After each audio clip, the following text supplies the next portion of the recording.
Supreme court ने कर्नाटक विधानसभा में शनिवार शाम 4 बजे फ्लोर टेस्ट कराने के निर्देश दिए। इस तरह शीर्ष अदालत ने राज्यपाल वजूभाई वाला के उस फैसले को पलट दिया जिसमें उन्होंने बीएस येदियुरप्पा को बहुमत साबित करने के लिए 15 दिन का वक्त दिया था। अब शनिवार शाम ये फैसला हो जाएगा कि बिना बहुमत के दूसरी बार मुख्यमंत्री बने बीएस येदियुरप्पा की कुर्सी रहेगी या जाएगी। कर्नाटक में अभी भाजपा के पास 104, कांग्रेस के पास 78 और जेडीएस प्लस बसपा के पास 38 विधायक हैं। बहुमत के लिए 112 का आंकड़ा जरूरी है। बीजेपी फ्लोर टेस्ट को लेकर पूरी तरह आश्वस्त दिख रही है। Tomorrow I will call for assembly session and other procedures will follow. And I have got confidence we are going to get full majority and we will prove the majority. राज्यपाल ने भाजपा को मौका दिया था। इसके खिलाफ कांग्रेस आधी रात को सुप्रीम कोर्ट पहुंची थी, लेकिन कोर्ट ने शपथ पर रोक लगाने से इनकार कर दिया था और सुनवाई शुक्रवार सुबह टाल दी गई थी। कर्नाटक विधानसभा में फिलहाल फ्लोर टेस्ट को लेकर 3 स्थितियां बन रही हैं। सुप्रीम कोर्ट ने कहा इस मामले में 2 विकल्प, राज्यपाल के फैसले को परखा जाए या फ्लोर टेस्ट कराया जाए। कोर्ट ने कहा फ्लोर टेस्ट ही बेहतर विकल्प है क्योंकि राज्यपाल ने अपनी शक्तियों का खराब ढंग से इस्तेमाल किया। इस मामले पर कांग्रेस के वरिष्ठ नेता गुलाम नबी आजाद का कहना है कि सुप्रीम कोर्ट के निर्देश से बीजेपी घबराई हुई है। इनके पास बहुमत साबित करने लायक विधायक ही नहीं है। हम आपको इतना बनाना चाहते हैं, हमारे पास कई एमएलएज की रिकॉर्डिंग है, हम उसको बताना नहीं चाहते और उन लोगों की रिकॉर्डिंग है जो 5-5 हजार या 35-35 हजार के केस में अंदर थे, वह बाहर इसीलिए उन्होंने छोड़ा है ये काम करने के लिए, उनकी भी रिकॉर्डिंग। तो आप अंदाजा लगा सकते हैं किस तरीके का राजनीति केंद्रीय सरकार जो जेल में होने चाहिए थे उनको टिकटें देते हैं और बाद में एमएलए दूसरी पार्टी के विपक्ष के खरीदने के लिए इस्तेमाल करते हैं। उच्चतम न्यायालय ने एक अत्यंत महत्वपूर्ण आदेश दिया है। हमारी पूरी विश्वास है और आशा है और 100% विश्वास है कि विश्वास मत भी हम कल जीतेंगे। बीजेपी के पास वर्तमान में जितने विधायक हैं उससे बहुमत साबित नहीं हो सकता। कांग्रेस और जेडीएस के कुछ विधायक सदन से अनुपस्थित रहें या फिर बीजेपी के पक्ष में वोटिंग कर दें तो बीजेपी बहुमत साबित कर सकती है। सदन में उपस्थित सदस्यों की संख्या के आधार पर ही बहुमत तय होगा। अगर कोई सदस्य व्हिप का उल्लंघन भी कर देगा तो भी उसके खिलाफ बाद में कार्रवाई होगी। बहुमत साबित करने के लिए बीजेपी को जोड़ तोड़ का गणित बिठाना होगा। अब देखना ये होगा कि आखिर फ्लोर टेस्ट में किस तरह दोनों दल बहुमत साबित करने पर खरे उतरते हैं। ब्यूरो रिपोर्ट, जन टीवी न्यूज। में स्वागत आपका, मैं हूं योगेंद्र। आप देख रहे हैं खास खबर में उस बड़ी खबर की ओर हम ले जाएंगे आपको जिसपे सबकी निगाहें टिकी हैं। पहले कर्नाटक के चुनाव कब होंगे, फिर कर्नाटक के चुनाव का परिणाम क्या होगा, फिर चुनाव परिणाम के बाद जो रिजल्ट आया तो उसमें कदम क्या होगा। गवर्नर की भूमिका को लेकर के सबको इंतजार रहा। गवर्नर की भूमिका आ गई तो मामला अदालत में जा पहुंचा। अदालत में भी सुनवाई लेट नाइट तक यानी कि तड़के तक सुनवाई चली और जो फैसला आपके सामने है, फिर एक बार पिटीशन फाइल की गई कांग्रेस की ओर से, जेडीएस की ओर से और भी कुछ लोग पार्टी बने। इसमें सुप्रीम कोर्ट ने आदेश दिया कि शनिवार 4 बजे तक येदियुरप्पा बहुमत साबित करे। बहुमत साबित करने के लिए एक परंपरा होती है, एक संवैधानिक सिस्टम होता है कि गवर्नर पहले प्रोटेम स्पीकर बनाएंगे। प्रोटेम स्पीकर का कायदा यह रहता है कि जो सबसे सीनियर एमएलए होता है वो प्रोटेम स्पीकर बनता है, वो गवर्नर उसे शपथ दिलाते हैं। या तो फिर फ्लोर मैनेजमेंट के लिए कायदा यह भी होता है कि आप एक स्थायी स्पीकर चुनिए, उसके बाद सदस्यों की शपथ होगी। शपथ दिलाने के बाद प्रोटेम स्पीकर भी शपथ दिला सकता है, ऐसा ही होगा। स्पीकर शपथ दिलाएंगे, उसके बाद आपका फ्लोर टेस्ट होगा। फ्लोर टेस्ट में पहले वॉइस के जरिए वोटिंग होगी कि 2 दड़ों में बांटा जाएगा। ये कुछ ऐसी प्रक्रिया है जो शायद हो सकता है कि आप लोग जानना चाहते होंगे, लेकिन अब सबकी निगाहें टिकी है कि येदियुरप्पा मैजिक नंबर यानी कि बहुमत का आंकड़ा कैसे छुएंगे। 112 आंकड़ा चाहिए उनको, 104 बीजेपी के हैं, 1 बीएसपी के, 2 अदर्स। अगर इनको भी मिलाते तो 107 होता है। 5 कहां से जुटाएंगे, यह बड़ा सवाल है। दोनों तरफ से आरोप लग रहे हैं। कांग्रेस कह रही है कि बीजेपी हमारे विधायकों पे हॉर्स ट्रेडिंग कर रही है, यानी कि खरीद फरोख्त कर रही है। उधर कांग्रेस पे बीजेपी आरोप लगा रही है कि हमारे विधायकों को तंग किया जा रहा है, उनसे उनको पैसे में खरीदा जा रहा है। खैर चलिए, ये कोई नई बात नहीं है। वैसे भी देखें तो कर्नाटक में जो कुछ अब तक हो रहा है वो नया बिल्कुल भी नहीं है।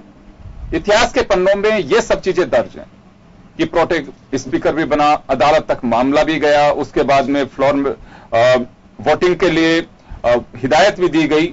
लेकिन मुझे जो एक चिंता लगती है इस मामले में, एक आम हिंदुस्तानी को लगनी चाहिए कि सिर्फ सत्ता की लालसा के लिए पार्टी बेशक कोई भी हो, संवैधानिक मूल्यों का पतन नहीं होना चाहिए। हमें याद रखनी चाहिए मुल्क की आजादी के उन दीवानों की कुर्बानी को जिन्होंने हिंदुस्तान को अब आजाद कराने के लिए अपने लहू को इस धरती पे जाने दिया, इस धरती को सींचा सिर्फ आजादी के लिए। अगर हम उस आजादी को हम अपनों के बीच भी अगर उस सलामत नहीं रख पाते हैं तो बड़ी मुश्किल बात होगी। आज जो स्थिति बन रही है वो कहता है कि उन्होंने भी ऐसा किया था, आज हम भी वही कर रहे हैं, फिर अंतर क्या होगा? ये सारी चीजें अगर होंगी तो मुझे लगता है कि एक वक्त ऐसा भी आएगा कि जब आपको तय करना होगा कि आप अब इस पर बड़ी डिबेट करें और डिबेट करने के बाद ही तय करें कि वास्तव में इसकी आवश्यकता है। चलिए मैं आगे बढ़ूंगा और मेरे साथ इस वक्त पैनल में मौजूद हैं, राजस्थान की राजनीति को बहुत लंबे समय तक देखा उन्होंने और राजस्थान विधानसभा के पूर्व स्पीकर सुमित्रा सिंह जी हमारे साथ हैं, वरिष्ठ पत्रकार श्याम सुंदर शर्मा हमारे साथ रहेंगे, कांग्रेस नेता राजीव अरोड़ा हमारे साथ हैं, शिवचरण साहू साहब भाजपा नेता हमारे साथ हैं। सभी का स्वागत है। और मैं सबसे पहले जाऊंगा, एक बार सुमित्रा सिंह जी हमारे साथ में जुड़ रही हैं और सुमित्रा सिंह जी के पास में जाना चाहूंगा कि इनका पूरा एक्सपीरियंस है, इस तरह की स्थितियां उन्होंने खुद ने भी देखी है। 1967 में राजस्थान में भी कुछ लगभग ऐसे ही हालात बने थे। खैर चले, लेकिन स्थितियां मैंने जैसे पहले भी कहा कि इतिहास के पन्नों में बहुत कुछ दर्ज है। वो एक्सपीरियंस वाले लोग आज भी कर्नाटक की घटना को कोई बहुत ऐसा नहीं है कि कोई अद्भुत हो रहा हो, ये सब चीजें देखी हुई हैं और वर्तमान में जब सत्ता की लाल टपकती हैं तो ये सब चीजें अपेक्षित में, लेकिन होने नहीं देना चाहिए। दुर्भाग्यपूर्ण होना कहा जाएगा कि एक क्रम अगर किसी ने चलाया, एक बार किसी ने परंपरा डाल दी और लगता है कि बिल्कुल गलत हो रहा तो उसे ड्रॉप करना चाहिए, स्टॉप करना चाहिए। चलिए सुमित्रा सिंह जी से मुखातिब होंगे। मैं जानना चाहूंगा कि मैडम आपका स्वागत है। जो कुछ हो रहा है सबसे पहले तो मैं आपका कमेंट उस पर चाहूंगा कि आज तर्क ये दिया जा रहा है कि 67 में फलाना स्टेट में हुआ था, 96 में वहां पे हुआ था, 89 में वहां पे हुआ था, 1957 में वहां पे हुआ था। तो ये सब कुछ चल रहा है कि परंपरा बनाएंगे इसे कि कहीं पे अगर लग रहा है कि गलत हो रहा तो उसे रोका जाना चाहिए। बिल्कुल रोका जाना चाहिए, क्योंकि यदि येदियुरप्पा जी 111 की देते सूची कि मेरे पास 111 मेंबर्स हैं, तब तो उचित था उनका बुलाना। लेकिन 104 की सूची पे बुला लिया, ये बड़ा अजीब सा लगा कि भाई 104 की सूची पे कैसे बुला लिया। इसका मतलब हॉर्स ट्रेडिंग की बात हो रही है। जी चलिए, हॉर्स ट्रेडिंग हो सकती है, साफ दिखाई भी देता है कि आखिर होगा क्या। यहां एक सवाल और है मेरा कि अब इसमें येदियुरप्पा के सामने जो रास्ता है, क्योंकि वैसे तो जो मेंबर उपस्थित होंगे आपको वोटिंग उन्हीं में से करानी है फ्लोर पे, जितने लोग उपस्थित होंगे, क्या हो सकता है इसमें? होने को तो क्या पता क्या होगा, कोई नहीं कह सकता क्या होगा। नहीं, संभावना क्या क्या हो सकती है कि कुछ लोग अनुपस्थित रह सकते हैं कि जिसमें से टोटल मेंबर होंगे उनमें से बहुमत साबित करना है, क्या प्रक्रिया क्या रहती है वहां पे? जो सदन में मौजूद होंगे उनका बहुमत होगा जी, उनके बहुमत से। एक टाइम पीरियड है, तब तक आपको उपस्थित होना होगा।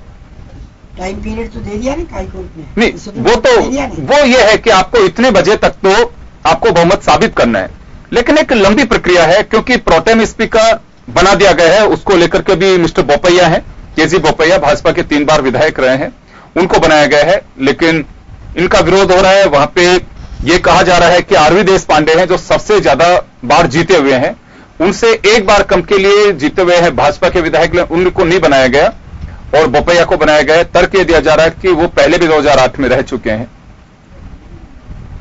देखिए, प्रोटेम स्पीकर तो कायदे से सीनियर मोस्ट होता है, वही प्रोटेम स्पीकर होता है, कायदा तो यही है जी, और लोकतंत्र की परंपरा भी यही है। अब उस परंपरा को लोग तोड़ें तो एक अलग बात है, वो अच्छी बात तो नहीं है। जी चले, साहू साहब आपके पास आना चाहूंगा मैं। बीजेपी हमेशा से विरोध करती रही है कांग्रेस का या दूसरे राजनीतिक दलों का कि चाहे कुछ भी हो, लेकिन नैतिक मूल्यों का पतन राजनीति में नहीं होने देंगे। अटल बिहारी वाजपेयी चाहते तो अपनी सरकार एक वोट के लिए जाने नहीं देते, और उन्होंने अपने स्पीच में कहा भी था कि मेरे लिए सरकार बचाना कोई बड़ी बात नहीं थी, लेकिन मेरा दिल, मेरी आत्मा इस बात के लिए मुझे झकझोर थी कि मुझे ऐसा नहीं करना चाहिए था। सत्ता सब कुछ नहीं होती है।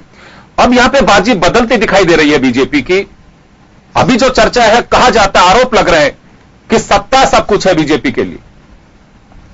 देखिए, ऐसा कुछ नहीं है। अभी बीजेपी और कांग्रेस का कोई इश्यू भी नहीं है। अभी तो कर्नाटका में मुख्यमंत्री कौन बने या कौन बनना चाहिए, ये इश्यू राज्यपाल महोदय के सामने है। और जब राज्यपाल महोदय के सामने ऐसी स्थिति आती है, तो मैं नहीं मानता कि कर्नाटक के राज्यपाल ने जो किया वो कोई अनैतिक कर दिया हो, क्योंकि उसके सामने जो ऐसी स्थिति थी, एक तरफ एक सबसे बड़ा जो है दल था जिसको बहुमत प्राप्त था, दूसरी तरफ ऐसे लोग थे जो चुनाव पूर्व एक दूसरे को चिटाकसी करता। लार्जेस्ट सिंगल पार्टी कह सकते हैं, लेकिन बहुमत नहीं कह सकते। बहुमत प्राप्त थे सारे उनमें, जो थे उनमें बहुमत उसको हासिल था। नहीं था। गलत कह रहे हैं अभी गलत कह रहे हैं। आप कह रहे हैं कि 222 में से बहुमत, अगर बहुमत तो आप एक लोयर है। आपकी बात को कि वो बड़े दल के, बड़े दल के नेता के रूप में आप ये कह सकते हैं। और उनके सामने दूसरी तरफ जो थे, एक तरफ जो ऐसे थे जिनके पास 38 ही थे, दूसरे जो थे उनके पास 78 की संख्या थी। दोनों चुनाव पूर्व एक दूसरे पर जो है कटाक्ष कर रहे थे, एक दूसरे की आलोचना कर रहे थे। ऐसी स्थिति में राज्यपाल के पास स्थिर सरकार बनाने का मुद्दा रहता है, और स्थिर सरकार का मुद्दे की जब बात आती है, तो जो चुनाव पूर्व एक दूसरे के दुश्मन थे, वो चुनाव के बाद में एक अचानक कैसे मित्र हो गए, कैसे वो एक दूसरे का सहयोग करेंगे, ये सारी बातें राज्यपाल महोदय के सामने थी। तो स्थिर सरकार देखने की दृष्टि से राज्यपाल महोदय ने अगर बीजेपी को बुलाने का निमंत्रण दिया, तो मैं समझता हूं कि उन्होंने कोई अनैतिकता नहीं की, कोई गलत काम नहीं किया। उस स्थिति में अगर कोई विवेक से देखता कोई भी राज्यपाल, तो यही करता। आज जो लोग कह रहे हैं हमें जो हम एक हैं, पता नहीं कल 4 बजे उनकी क्या स्थिति होगी, कौन किसके साथ होगा, कौन चेहरा दिखाने सामने आएगा। ऐसे तो येदियुरप्पा को भी किसी न किसी विधायक ने संपर्क करके कहा ही है कि हम ऐसी नौबत आएगी तो आपके साथ होंगे, अंतरात्मा की आवाज पर होंगे। इन परिस्थिति में राज्यपाल के लिए इससे बेटर और कोई उसमें विकल्प नहीं था कि वो येदियुरप्पा को बुलाता। इसी परिस्थिति को देखते हुए येदियुरप्पा को बुलाया, और सुप्रीम कोर्ट ने उसके बुलाने को गलत भी नहीं माना। बिल्कुल, देखिए, गलत बिल्कुल नहीं माना। शिवचरण जी, मैंने पहले ही कहा कि आज वर्तमान में जो कुछ हो रहा है वो नया बिल्कुल भी नहीं है, इसमें कोई संदेह नहीं है। नया सिर्फ है कि बीजेपी उसे अडॉप्ट कर रही है। जिस चीज का बीजेपी हमेशा विरोध करती रही है कि ऐसा नहीं होना चाहिए, आप उसे अडॉप्ट कर रहे हैं, और आप भी अगर उसी धारा में बहने की कोशिश कर रहे हैं, तो मुझे लगता है कि बीजेपी को यह सब कुछ अतीत में जो कुछ कहा है, तो ये कह देना चाहिए कि अटल अडवाणी का जो एक अध्याय था वो बंद हो चुका। आज मोदी शाह का जमाना है, और मोदी शाह का जमाना तो अपने तरीके से ही चलेगा, ये कहा जाना चाहिए। बीजेपी जो नैतिकता का पाठ कार्यकर्ताओं को बढ़ाया करती थी, कहा करती थी कि जो चीजें, और भैरव सिंह शेखावत जी ने 1967 में जो कुछ यहां पे हुआ था, हालांकि भाजपा का गठन नहीं हुआ था उस वक्त, जनसंघ हुआ करता था, और उस दरमियान भी सबने प्रत्यक्षदर्शी है उस वक्त की स्वतंत्र पार्टी, माफ करिएगा, 2-3 दल और भी साथ में मिलकर के, और जो कुछ हुआ बहुमत इन लोगों ने, सुमित्रा सिंह जी उसके सदस्य भी रही थी उस वक्त की, उसका जम के विरोध किया। गोली चली, यहां पे कैजुअलिटीज हुई, जिसका इसमें कोई संदेह नहीं। कई दिनों तक विरोध करती रही, मतलब उस वक्त के भाजपा, चाहे आप चेहरे अलग हो, स्वतंत्र पार्टी से आप लोग भी जुड़े हुए थे, जिसका विरोध किया। सारे हालात अगर आप लोग भी बना रहे हैं तो फिर अंतर क्या रह गया? देखिए, अभी कर्नाटक के संदर्भ में देखें तो ऐसे कोई हालात बनाने वाले कर्नाटक नहीं है, केवल कर्नाटक की बात नहीं है जनाब, केवल कर्नाटक की बात नहीं है। आप जो बात कर रहे हैं कि लार्जेस्ट पार्टी को बुलाया जाना चाहिए, गलत नहीं किया। फिर गोवा, मणिपुर और मेघालय में क्या हुआ, वहां क्यों नहीं बुलाया गया लार्जेस्ट पार्टी को? और अगर आप कह रहे हैं कि अलायंस को, एक जगह आप कह रहे हैं कि देखिए प्री अलायंस को भी बुलाया जा सकता है, बहुमत है, तो फिर दूसरी जगह भी जैसे अलग अलग जगह से बातें आ रही हैं, तो फिर क्या होगा वहां की सरकारों का? फिर उनको भी मानना चाहिए, या केवल विवेक पे छोड़ करके गवर्नर को यह कह दिया जाना चाहिए कि जैसे केंद्र चाहे वैसे करिए आप?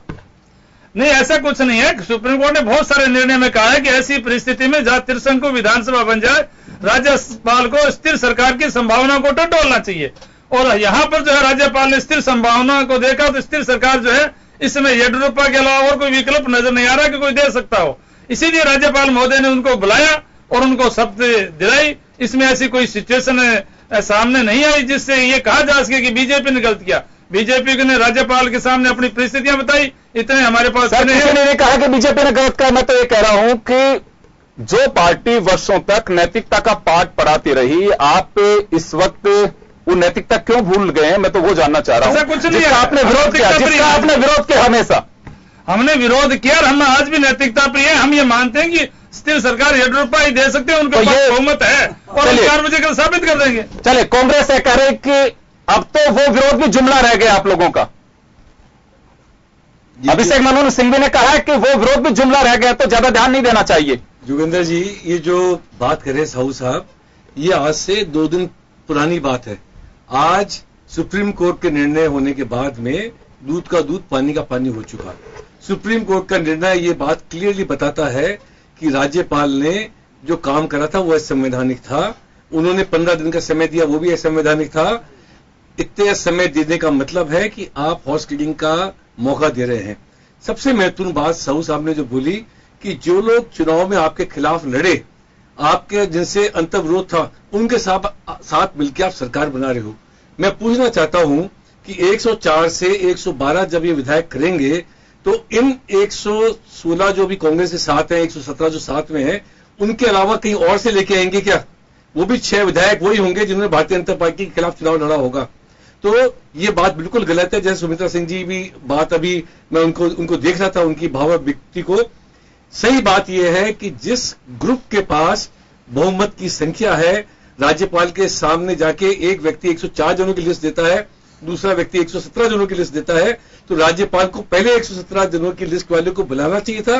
वो असफल होता तब सबसे लार्जेस्ट पार्टी को बुलाते। लेकिन यह क्लियरली 2 पार्टियां हैं जिनके विधायक दलों ने चुन के, लिख के, साइन करके हलफनामा दिया है। एक तरफ एक व्यक्ति है जो कि 104 जनों की बात करता है, उसको बुलाना असंवैधानिक था और यह बात सुप्रीम कोर्ट ने मान ली। राज्यपाल की लाज रखते हुए उन्होंने अभी कहा है कि इस विषय के ऊपर हम आगे बात करेंगे, 10 माह बाद, 10 वीक बाद इसके ऊपर बहस होगी कि ये असंवैधानिक निर्णय तो नहीं था। लेकिन उन्होंने बता दिया कि ये जो समय दिया गया ये गलत है। और आश्चर्य की बात यह हुई कि मुकुल रोहतगी जो भारतीय जनता पार्टी की तरफ से वह वकालत कर रहे थे, वो पिछले गोवा के टाइम में ये बात कहने के लिए ही गए थे कि नहीं, जहां पे एक ग्रुप होता है जिसके पास ज्यादा जनसंख्या होती है, ज्यादा वो ही उनको ही सरकार बननी चाहिए। वही व्यक्ति आज दूसरे बात को लेके चल रहे थे और उन्होंने यहां तक भी कहा, जिसपे काफी हास्यास्पद स्थिति हो गई।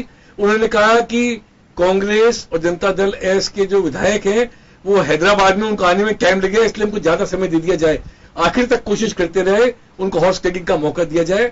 मेरे ख्याल से जो बात कर रहे थे, इस पूरी कवायद के अंदर भारतीय जनता पार्टी का चाल, चेहरा और चरित्र नजर आ गया है।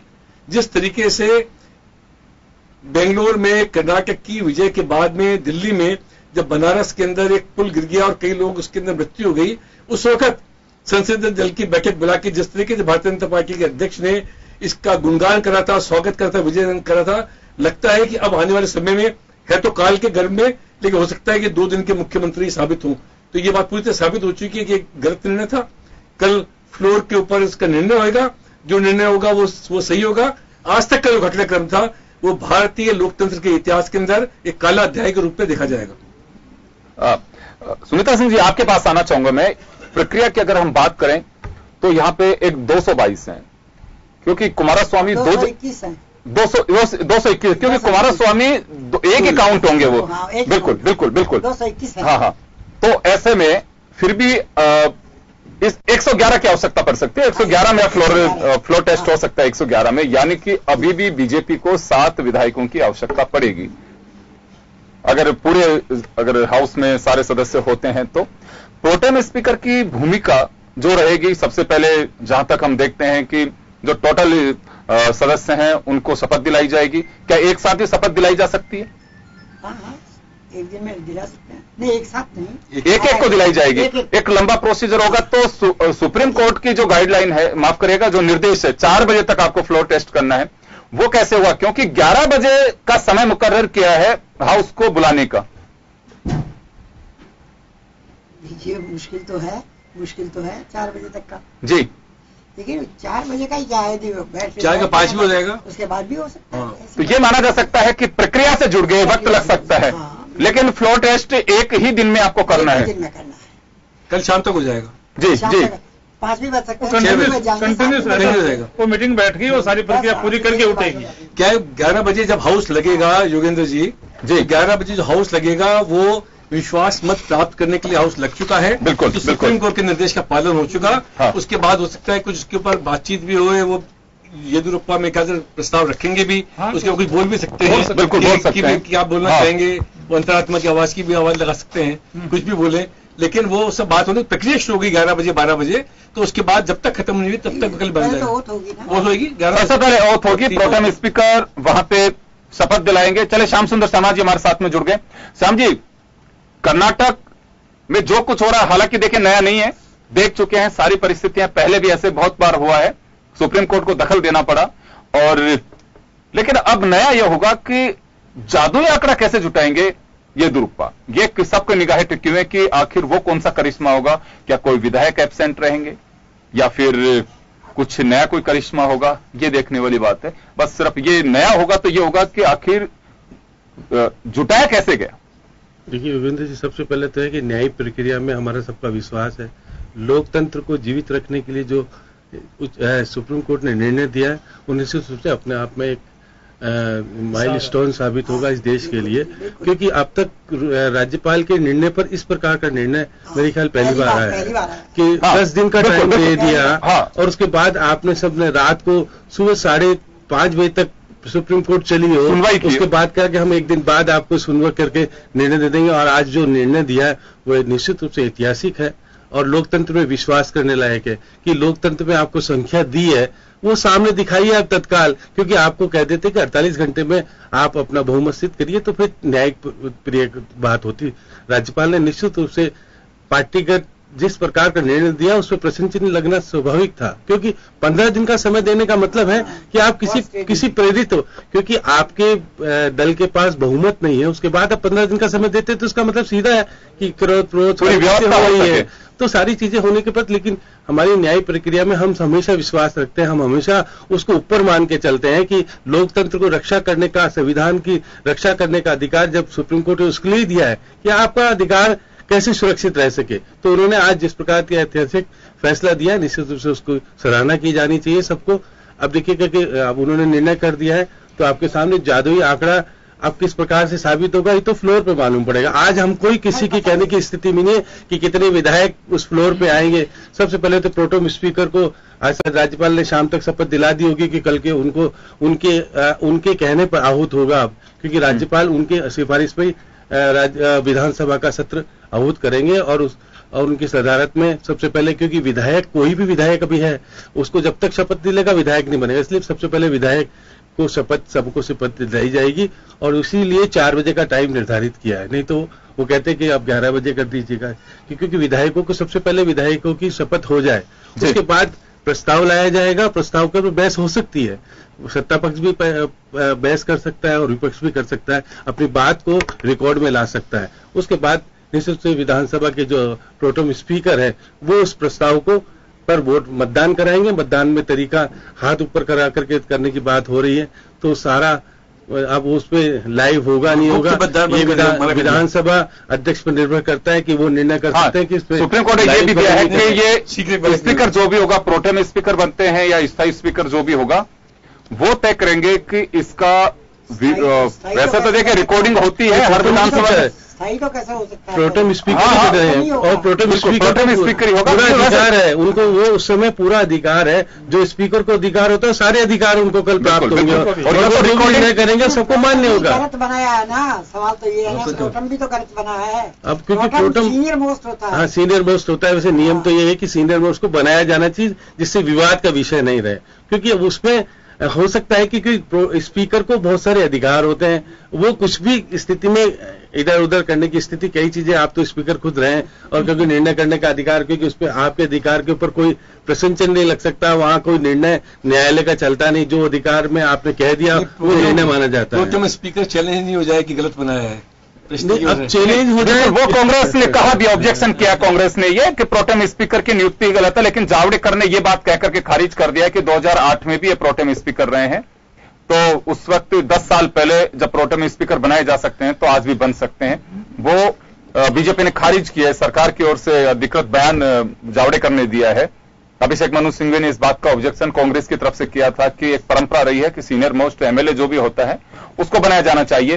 कह रहे हैं दूसरी एक बात तो है कि आज जो विधायक हैं वो चुने हुए जनप्रतिनिधि हैं, लेकिन तरीके से जो विधायक एक हाउस के मेंबर बनेंगे वो शपथ लेने के बाद बनेंगे। उसके बाद आपको तय करना है कि हाँ पक्ष और ना पक्ष दो तरफ बैठाने होंगे। अगर लार्जेस्ट पार्टी के रूप में भी देखें तो सबसे बड़े दल के रूप में नेक्स्ट टू कांग्रेस प्रतिपक्ष की पार्टी के रूप में होगी। कल के हिसाब की मैं जो मतलब वहां वोटिंग के हिसाब की बात कर रहा हूं, हाँ पक्ष और ना पक्ष में बैठेंगे। और उसके बाद लेकिन जो स्पीकर जिसे बनाते हैं उसे प्रोटेम स्पीकर नहीं बनाते। चलो मैडम, मैं आपके पास में लौटूंगा, सभी के पास में वापस लौटूंगा। एक छोटे से ब्रेक के लिए रुकूंगा, आप ब्रेक के बाद वापस लौटते हैं।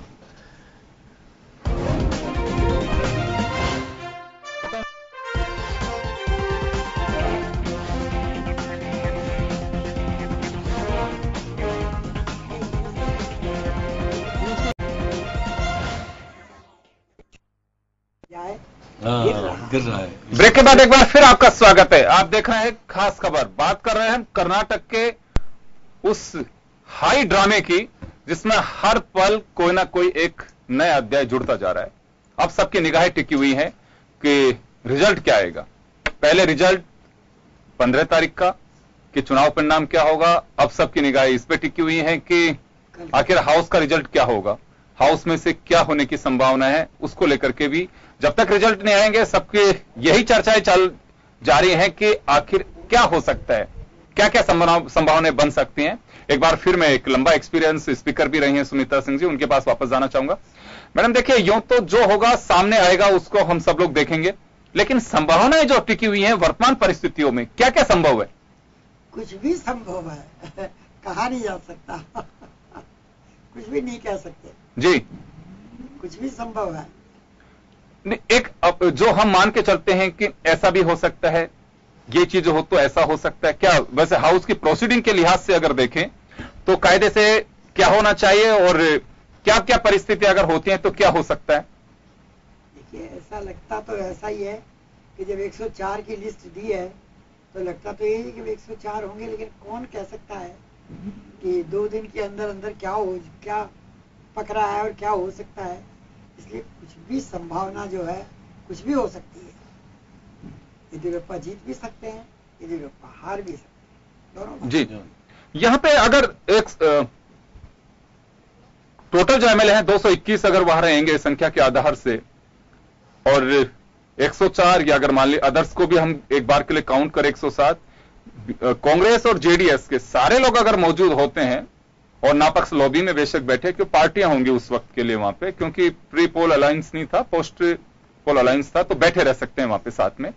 उस स्थिति में क्योंकि जैसे श्याम जी कह रहे हैं वहां पे 2 तरीके हो सकते हैं। एक तो वॉइस टेस्ट हो सकता है कि सबको ध्वनि मत से बहुमत की बात कही जा सकती है, काउंटिंग कराई जा सकती है। क्या वहां पे ज्वाइंटली अगर ये वोट कास्ट करेंगे खिलाफ बीजेपी के, तो स्पीकर की भूमिका क्या हो सकती है उस वक्त? स्पीकर की भूमिका ये हो सकती है कि वो लॉबीज में नहीं भेज करके और हाथ के हिसाब से वो कह दे हाँ पक्ष जीता, हाँ पक्ष जीता, खत्म हुई बात। नहीं, लेकिन कर सकता है। हाथ भी जो होंगे मेंबर ऑफ लेजिस्लेचर जो होंगे उनको तो काउंट करेंगे, कितने लोग इनके साथ में, इतने लोग इधर हैं। नहीं करेंगे, मैं बता रही हूँ, लेकिन यदि ध्वनि मत सही होता है तो क्या ये संभावना है ध्वनि मत बिल्कुल अलाउ है उसमें? नहीं दे, वो तो यदि सब पार्टीज एग्री होती हैं तो हो सकता है। तो होगा, अपनी मनमर्जी से प्रोटेम नहीं कर सकते, मनमर्जी से। तो ये तो साफ है कि ध्वनि मत से बहुमत साबित करने के चांस बहुत कम है। लेकिन अगर स्पीकर तय करे कि मुझे ध्वनि मत से ही साबित करना है, लेकिन यदि स्पीकर चाहे तो कर सकता है कुछ भी, फिर जो कुछ होगा सो देखा जाएगा। जी भाई, स्पीकर एक बार तो चाहे तो कर सकता है, कि विश्वास मत जीत लिया, कर सकता है। उसके बाद चाहे फिर अगली कार्यवाही कुछ भी हो और कुछ भी हो, दोबारा बैठे हैं और कुछ हो, लेकिन स्पीकर चाहे तो कर तो सकता है। जी, तो चलिए, जिस तरह से गवर्नर के लिए कहा जा रहा था कि गवर्नर का विशेष अधिकार है, विवेक से कुछ भी कर सकते हैं, तो यहां भी एक पेच फंस सकता है कि स्पीकर कुछ भी कर सकते हैं। डिवीजन की मांग नहीं हो सकती, लेकिन संख्या बल के आधार पे डिवीजन की मांग होती तो बिल्कुल सारी चीज प्रक्रिया से हो जाएगी। और डिवीजन, लेकिन मैंने कहा मान लीजिए और डिवीजन की मांग नहीं करें और उस समय वो ये सुप्रीम कोर्ट के निर्देश में हो रहा है, तो अब एक एक पल की चीजों को एक एक दोनों पार्टी बहुत निगाहें रखेंगी, क्योंकि ये निर्देश है। देखिए, निर्देश है, रिकॉर्ड की जो चीजें जाएंगी, सुप्रीम कोर्ट एक एक चीज को देख भी सकते हैं कि क्या जो निर्देश है और जो प्रोसीडिंग है क्या उसका वॉयलेशन हुआ है, ये सब चीजें देखी जा सकती हैं, देखेगी। जी। तो प्रोटेम स्पीकर के लिए भी इतना सहज नहीं है कि अपने पार्टी भाव को वहां बिल्कुल झलका सके, क्योंकि हाउस में संख्या बल कुछ मायने रखती है और वो आपको आधार बनाना होगा। क्योंकि पहले भी अगर वोटिंग की बात करें तो इस तरह की स्थितियां बनी हैं, बाकायदा उसमें वोटिंग जो होती है उसे काउंट किया गया है, और मुझे लगता है कि वहां पे कैमरे के साथ ही वोटिंग जब आप करेंगे तो उस वक्त डिस्प्ले स्क्रीन पे भी होता है कि हाँ पक्ष में इतने, ना पक्ष में इतने। वो डिपेंड करेगा कि किस तरह से, क्योंकि अब ऐसे मोड पे ये परिस्थितियां आ खड़ी हुई हैं कि अब निगाहें टिकी हुई है हाउस और प्रोटेम स्पीकर के निर्णय पर। एक बार फिर वापस मैं श्याम जी के पास में जाना चाहूंगा। श्याम जी, परिस्थितियां कुछ ऐसी हो सकती हैं कि प्रोटेम स्पीकर बिल्कुल सारे नियम कायदे लांग करके भी एक अपना डिसीजन दे दें, या फिर कहें कि जो कुछ शोर मच रहा है, क्योंकि देखिए हल्ला भी मच सकता है वहां पे, और शोर शराबे में ये भी कह सकते हैं कि मैं काउंटिंग नहीं कर पा रहा हूं, जैसे कि अभी हाल ही में पार्लियामेंट में भी हुआ जब अविश्वास का मामला आया था और स्पीकर ने कहा कि ये शोर शराबे में मैं काउंट नहीं कर पा रही हूं। तो ऐसी कुछ स्थितियां भी बन सकती हैं वहां पे। देखिए योगेंद्र जी, क्योंकि ये सुप्रीम कोर्ट के निर्देशानुसार हो रहा है जी, उसकी रिकॉर्डिंग भी होगी, वहां सेक्रेटरी बहुत अहम भूमिका नहीं, रिकॉर्डिंग में यह कहा गया है कि उनका विशेष रिकॉर्डिंग होगी, रिकॉर्डिंग तो क्योंकि उसको सार्वजनिक रूप से दिखाया जा नहीं दिखाया जाए वो बात है, रिकॉर्डिंग तो पूरी होगी और सुप्रीम कोर्ट में पेश भी होगी सारी चीजें। लेकिन अब यहाँ पर सेक्रेटरी को बहुत बड़ी भूमिका होगी वहां पर, क्योंकि स्पीकर आपका है, प्रोटेम स्पीकर है, लेकिन वहां सेक्रेटरी बाकायदा सारी चीजों को। अब आप देखिए, जब मैं तो मान के ये चल रहा हूं कि हाउस में कितने लोग प्रवेश करते हैं उससे स्पष्ट हो जाएगा कि बहुमत किसके पास है या नहीं है। अगर कांग्रेस के लोग या जेडीएस के लोग गायब हो जाते हैं तो स्पष्ट हो जाएगा कि आज येदियुरप्पा जीतेंगे। तो ये हम बहुत ज्यादा काउंटिंग की बहुत जरूरत नहीं पड़ेगी, मेरे को लगता है। ऐसी ही शपथ होगी और मालूम पड़ेगा कितने ने शपथ लिए, कितने जेडीएस के हैं, कितने कांग्रेस के हैं और कितने इनके हैं। तो इनकी उस संख्या के आधार पर ही हो जाएगा कि येदियुरप्पा जीते या नहीं जीते। ये सारी बातें बहुत ज्यादा, क्योंकि अब ये सब रणनीति पहले से तैयार हो चुकी है, क्योंकि लिंगायत, हिंदू लिंगायत येदियुरप्पा है, और उस मामले में निश्चित रूप से कहा जा सकता है जेडीएस के लोग, कुछ लोग नाराज हैं और उसी में कांग्रेस के लोग भी कुछ नाराज हैं। वो लोग अगर गायब हो गए, जैसे अभी हो रहा है कि 4 लोग गायब हैं, 2 लोग निर्दलीय इनके पक्ष में आ जाएंगे, तो ये बहुत सारी चीजें, सब चीजें मेरे को लगता है कि काउंटिंग की जरूरत पड़ेगी, बहुत जरूरत पड़ेगी। केवल शपथ ग्रहण होगा और शपथ कितनों ने ली स्पष्ट हो जाएगा, तो वहीं पर तय हो जाएगा कि येदियुरप्पा जीत गए, येदियुरप्पा हार गए। इसलिए 4 बजे का टाइम निर्धारित करने का समय भी इसलिए किया है कि शपथ लेते वक्त ही क्लियरेंस हो जाएगा कि आज येदियुरप्पा रहेंगे या नहीं रहेंगे। अच्छा, एक चीज मैं पूछ रहा था कि प्रोटेम स्पीकर का भी वोट होगा क्या? बाद में होगा, अगर निर्णय एक वोट से अगर कहीं बात रहती है तो बिल्कुल बिल्कुल स्पीकर हो चाहे प्रोटेम स्पीकर हो, उस वक्त वो निर्णायक होते हैं। स्पीकर का भी डलवाया जा सकता है, क्योंकि अटल बिहारी वाजपेयी के वक्त यही था। अगर वो चाहते तो बाल योगी का वोट काउंट करवा सकते थे, लेकिन उन्होंने नहीं करवाया। बिल्कुल वो सरकार बच सकती थी उस वक्त उनकी, लेकिन वो स्थितियां कुछ ऐसी ही बनी। और अब लेकिन यहां पे सबकी निगाह ये टिकी हुई है कि आखिर संकट मोचक कौन होगा। संकट में इस वक्त येदियुरप्पा को कहा जा सकता है संख्या बल के आधार पर, लेकिन क्या संकट की गर्दी में कोई मोचक बन पाएगा, यह देखने वाली बात है कि अंतरात्मा की बात आएगी, समाज की बात आएगी, सरकार बचाने की बात आएगी, और जिसकी बात आती है उससे भी इनकार नहीं किया जा सकता, यानी कि धन बल, भुजबल सारी चीजें चल सकती हैं। मामला सरकार का है और सरकार बनाने का है। राजनीतिक दल लोकतंत्र में इसी परीक्षा के लिए पूरी मेहनत करते हैं कि एन केन प्रकेन कैसे भी सरकार बननी चाहिए। परीक्षा के भी आजकल वही देखा जाता है कि परीक्षा पास करनी है, चाहे आप ब्लूटूथ से चीटिंग करवाइए, या फिर आप पेपर खरीद करके पास करवाइए, लेकिन परीक्षा पास करनी है। ऐसे ही इस करवट पे आकर के आज असेंबली कर्नाटक की खड़ी हो गई है और वहां देखना होगा कि आखिर ये परीक्षा पास कैसे होती है। चलिए साहू साहब, आपके पास आना चाहूंगा कि आप एक लॉयर भी है और संवैधानिक चीजों को अच्छे से जानते हैं। सुप्रीम कोर्ट के निर्देश के बाद क्या कहीं पे किसी तरह की कोई लगता है आपको कि किसी लापरवाही को कोई जगह मिल पाएगी? लापरवाही इस मायने में कह रहा हूं कि आज विशेष अधिकार भी लापरवाही में काउंट होने लगे हैं कि आपका ये विशेष अधिकार कहा जाता है, लेकिन ऐसा अधिकार भी आपको नहीं दिया कि आप यही निर्णय कर लेंगे। क्या इसकी पूरी प्रोसीडिंग की रिकॉर्डिंग होनी चाहिए? कोई से चुनौती दी जा सकती है आगे? निश्चित रूप से सुप्रीम कोर्ट का निर्देश है और वहां विधानसभा में जो कुछ होगा सब कुछ रिकॉर्डिंग होगी और सुप्रीम कोर्ट के आगे जब दोबारा आगे जो टाइम दिया है 10 वीक का, उसके बाद में जब जाएगा तो सारी रिकॉर्डिंग सुप्रीम कोर्ट के सामने पेश होगी। ऐसी स्थिति में विधानसभा अध्यक्ष के पास में ई फेंट बट करने का कोई इश्यू ही नहीं है जी। उसको बिल्कुल प्रक्रिया के तहत ओथ दिला करके और जो भी है ज्यादा से ज्यादा वो ये कर सकते हैं कि येडियुरप्पा को अंतरात्मा की आवाज के लिए अपने सदन को संबोधन करने के लिए कह सकते हैं कि मुझे अंतरात्मा की आवाज पर दें। हो सकता है कि कुछ विधायक ओथ लेने के बावजूद भी अंतरात्मा की आवाज पर उस वोटिंग में शामिल न हो और येडियुरप्पा को उसका लाभ मिल जाए। हो सकता है जैसे मेरे जो है पत्रकार बंधु जी ने भी कहा कि कुछ लोग ओथ लेने ही नहीं आए, इसलिए जो होगा वो बिल्कुल सही होगा, करेंगे वो विधायक करेंगे, अध्यक्ष उसका पूरा का पूरा दूध का दूध और पानी का पानी करने का प्रयास करेंगे। अध्यक्ष के पास बहुत ज्यादा कोई पावर नहीं है, उसको तो सुप्रीम कोर्ट के निर्णयों की फॉलो करना ही पड़ेगा और सही तरीके से करना पड़ेगा, वो किसी को इनकार नहीं कर सकते। गणना में भी कोई बेईमानी होने की शंका करना निरर्थक है। गणना जो भी मोड होगा वो सब लोगों के सामने होगा और अध्यक्ष को मालूम है कि मैं जो मोड अपनाऊंगा वो सुप्रीम कोर्ट देखेगा और वो उस पर सही होगा तो ही सुप्रीम कोर्ट अपनी मोहर लगाएगा। शीर्ष नेतृत्व शीर्ष अदालत में जब मामला है तो ये इस तरीके की शंका करना निरर्थक है कि ये विधानसभा अध्यक्ष बना इसी इसमें ये कोई गड़बड़ कर देगा।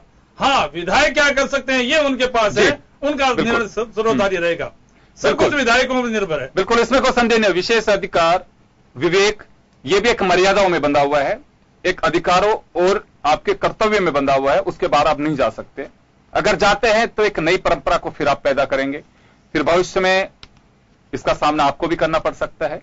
बहुत सारी चीजें ऐसी हैं, जैसे मुकुल रोहतगी कुछ दिन पहले ही इसी कोर्ट में एक बात कह चुके हैं और सेम परिस्थितियों में अलग बात है, दूसरी बात नहीं है, वो एक वकील है जो उसके सामने जो फाइल आएगी बोलेगा वो। वही मैं कह रहा हूँ, वही मैं कह रहा हूँ, बिल्कुल नेता नहीं है, वकील को ये नहीं कह सकते नेता नहीं, लेकिन आप नजीर जो देते हैं कहीं पे उस नजीर का कोई वो होगा कि आप पे पहले क्या कह चुके हैं, अब क्या कह रहे हैं कि परिस्थिति ऐसे चेंज कर सकते हैं आप उसी हर केस के।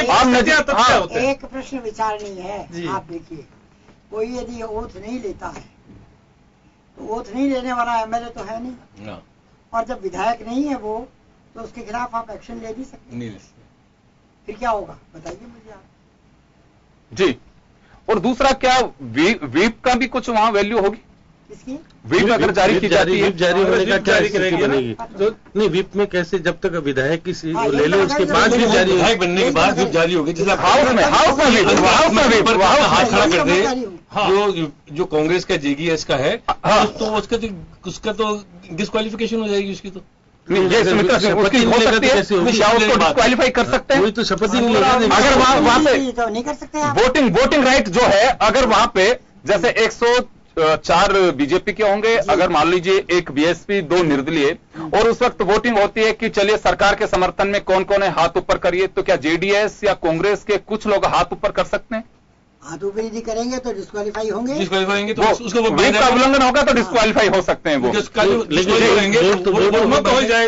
वोट तो उसकी तरफ हो जाएगा जिस तरफ हाथ खड़ा करेंगे, वोट हो जाएगा। बिल्कुल बिल्कुल। लेकिन यदि कोई मान लीजिए ओथ ही नहीं लेता है, हाँ तो वो तो वही होगा। कर गया, हाँ मैंने वही कहा कि संकट मोचक कौन हो सकता है? एब्सेंट हो गया, एब्सेंट होने वाला विधायक हो सकता है। आप क्या करोगे, क्योंकि उसने एमएलए तो बना ही नहीं है। वो हो सकता है, वॉकआउट भी कोई करके जा सकता है, अगर पूरी पार्टी नहीं करती है वो विधायक रहेगा। मैडम ये हो सकता है कि पूरी पार्टी वॉकआउट नहीं कर रही है किसी मुद्दे पे, और ये कोई कह करके 4 विधायक अगर वहां से वॉकआउट कर जाते और कहते हैं कि जो कुछ चल रहा है ये देश हित में नहीं है और हम लोकतंत्र की ये चीजें बर्दाश्त नहीं करते, कहने को बाहर निकल के चला जाए। बनने के बाद वॉकआउट करेंगे तो डिस्क्वालीफाई हो जाएंगे। नहीं वो नहीं, अगर वॉकआउट करके जा सकते हैं 4, अगर किसी पार्टी के विधायक वो 10% वाला मामला जा सकते हैं वॉकआउट करके भी। 10% वाला मामला चलेगा ना, 10% अलग हो सकते हैं ना, 33%।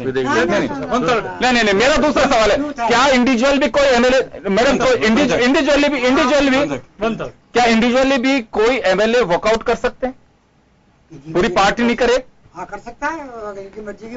बिल्कुल एक संभावना यह भी बन सकती है कि कुछ लोग वॉकआउट कर सकते हैं, जिसमें यह भी बताया जा रहा है कि लिंगायत कार्ड भी खेला जा सकता है और कहा जा सकता है कि लिंगायत समाज के जो विधायक हैं उनको एक तरह से ये कहा जा सकता है या मैसेज कराया जा सकता है कि आप लोग वॉकआउट करिए। लेकिन यह कहना एक कयास कह सकते हैं कि यह संभावनाएं भी हो सकती है, ये भी हो सकती है, ऐसा भी हो सकता है। उसका जवाब दिया है ना कि वोकल लिग्गास इनके समर्थन में भी कर सकते हैं।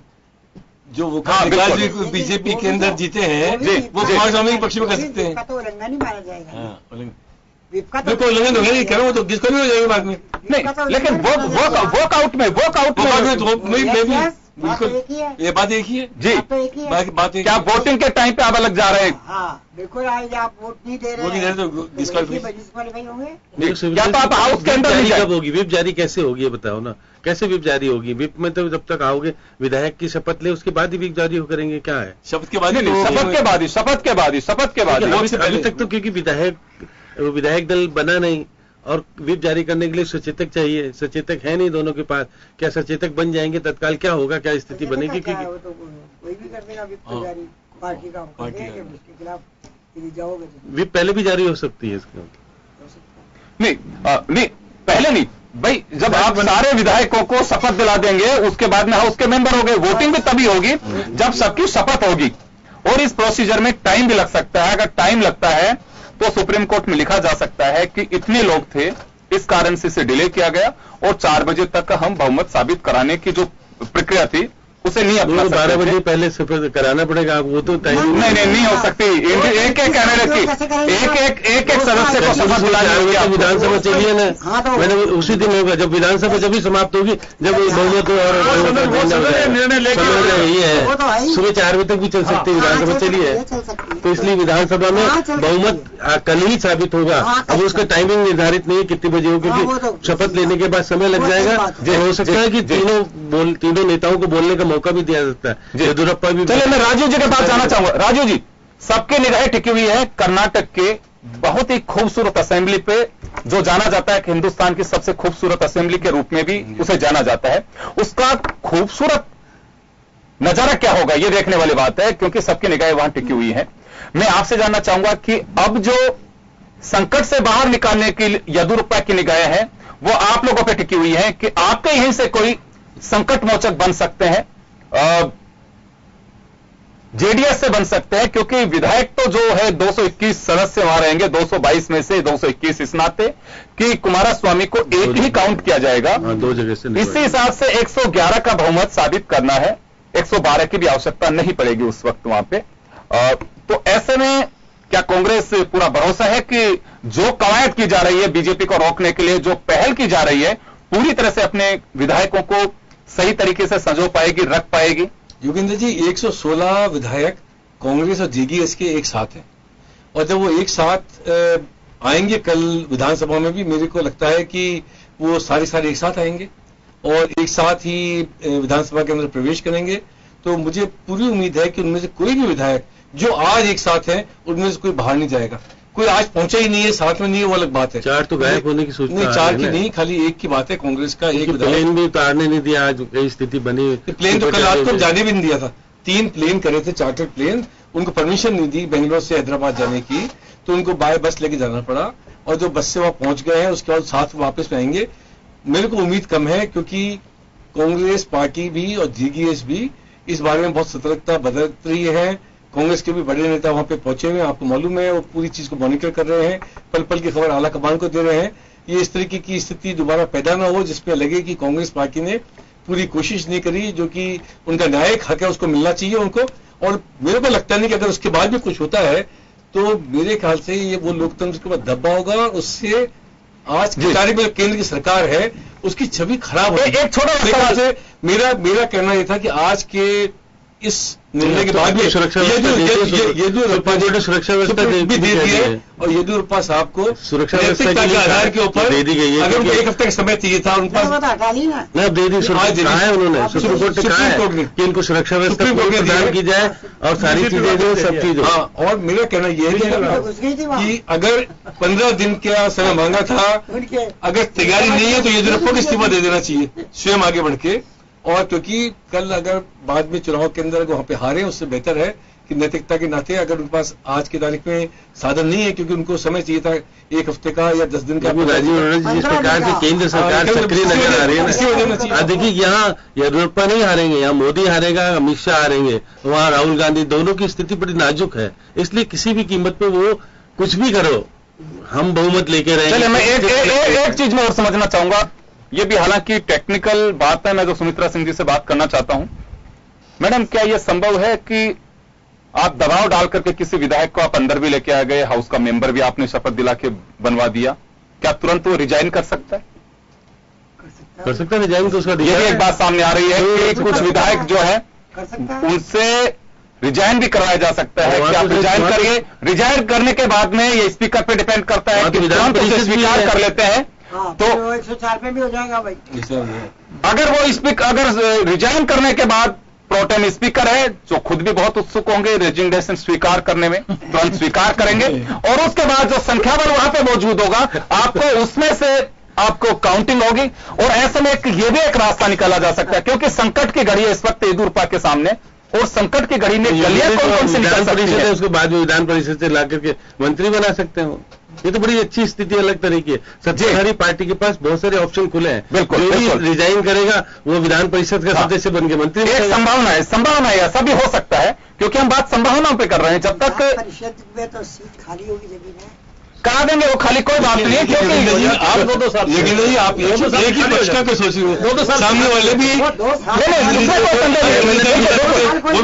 देखिए सामने वालों को तो बिल्कुल बचा के रखना है और राजस्थान के जादूगर भी इसमें लगे हुए हैं। जादू उनका भी अपना एक अंदाज है, पर्दे के नीचे है, नीतिगत निर्णय के लिए नहीं आ रही है उनको, कोई नीतिगत निर्णय नहीं करेंगे, ना तबादले करेंगे। आपने किया उसको भी रोक लगा दी। हाँ, वो लगा दी।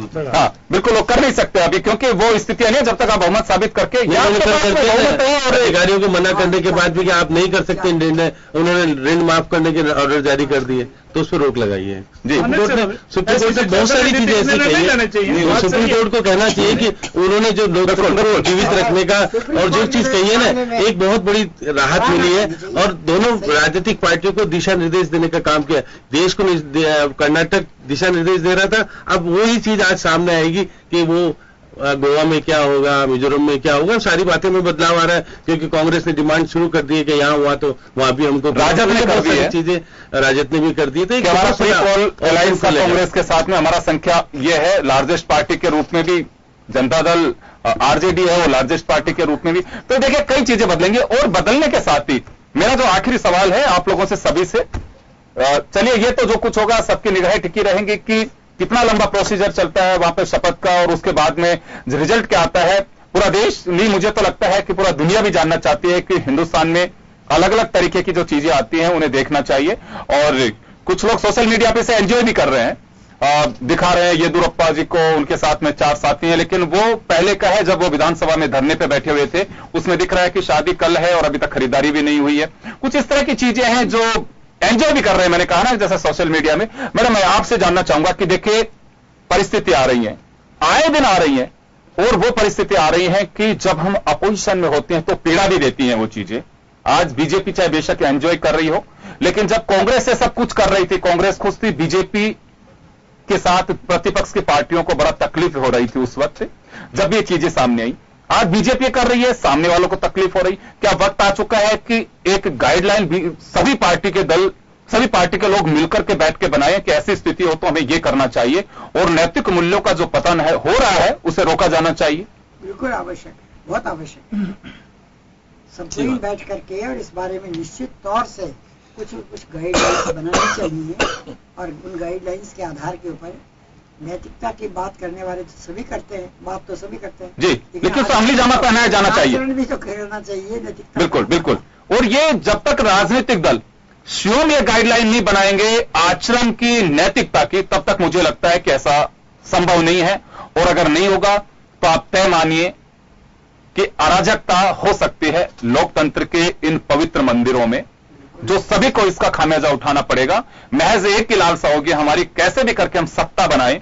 और राज्यपाल अगर इसी तरह से विवेक को आगे करने लगे तो रिमोट से चल करके कुछ, हालांकि ये मैंने फिर पहले कहा कि ऐसा बिल्कुल नया नहीं हो रहा। इससे पहले राज्यपाल संख्या बल को साइडलाइन करके दूसरी जगह शपथ भी दिला चुके हैं, तो नया कुछ नहीं हो रहा। लेकिन अब वक्त आ चुका है कि आप सब लोग इस ओर ध्यान दें। साहू साहब, आपके पास आना चाहूंगा। क्या वास्तव में, मैं ये नहीं कह रहा कि आप लोगों ने नया किया, गलत किया, आपने वो किया, अतीत में जो कुछ देखते आए, लेकिन क्या अब इसे रोका जाना चाहिए? निश्चित रूप से जब ऐसी बार बार त्रिशंकु विधानसभाएं बनने की स्थिति आती है तो सभी दलों को और चुनाव आयोग को भी ऐसी कोई गाइडलाइन तैयार करनी चाहिए जिसमें माइलस्टोन हो कि इन परिस्थितियों में ये तरीका अपनाना चाहिए। जैसे एक गाइडलाइन मोटे तौर पर सामने आई कि चुनाव पूर्व जिन दलों ने मिलकर के चुनाव लड़ा है और वो बहुमत में आते हैं तो उनके बहुमत को स्वीकार किया जाना चाहिए। ऐसा कई कोर्टों के निर्णय से गाइडलाइन बनी थी जी, लेकिन उसके बाद उसका फॉलो नहीं हुई। कई जगह ये इश्यू आया कि कुछ भी राज्यपाल को स्थिर सरकार की संभावना को देखना चाहिए। जहां पर राज्यपाल को लगे कि स्थिर सरकार नहीं है तो राज्यपाल उसमें भी निर्णय ले सकते हैं। बहुत बार ऐसे मामलों में होता है, जैसा आपने देख रहे हैं एक बार कुछ दल जो है निहित स्वार्थ के कारण जुड़ जाते हैं, लेकिन जब विश्वास मत की स्थिति आती है उससे पहले अलग हो जाते हैं, स्थिर सरकार नहीं होती है। लेकिन अब आपको लगता है कि बिल्कुल अब कुछ करना चाहिए सभी राजनीतिक दलों को? बिल्कुल अब वक्त आ गया, एक जगह पे बैठ के तय करना चाहिए। चलिए, मैं माफी चाहूंगा, मैं समय नहीं है, मैं माफी चाहूंगा। राजीव जी और श्याम जी के पास में नहीं जा पा रहा हूं, समय हो चुका है। लेकिन सबकी निगाहें कर्नाटक असेंबली के उस निर्णय की ओर टिकी हुई हैं कि आखिर निर्णय क्या होगा, क्या वहां पर खिचड़ी पक रही है। कांग्रेस, जेडीएस किसी भी तरह से अपने अवहित किले में किसी परिंदे को पांव नहीं रखने देंगी। जो कुछ स्थिति है उससे निपटने के लिए उनके सीनियर लीडर्स एक एक पल की मॉनिटरिंग कर रहे हैं। येदियुरप्पा उन तमाम परिस्थितियों को बीजेपी लीडरशिप देख रही है कि संभावनाएं क्या बन सकती हैं, कैसे सरकार बच सकती है। अगर यहां सरकार चली जाती है येदियुरप्पा की, तो मुझे लगता है कि अब वक्त है कि राजनीतिक दलों को मंथन करना चाहिए बड़प्पन दिखा करके। ये नहीं कि उन्होंने ऐसा किया हम भी ऐसा करें। तो मुझे लगता है कि ये जो पवित्र मंदिर हैं इनकी पवित्रता बनी रहेगी। चलिए, बहुत बहुत शुक्रिया आप सभी का, और खास खबर में बस इतना ही। दीजिए इजाजत। नमस्कार। नमस्कार।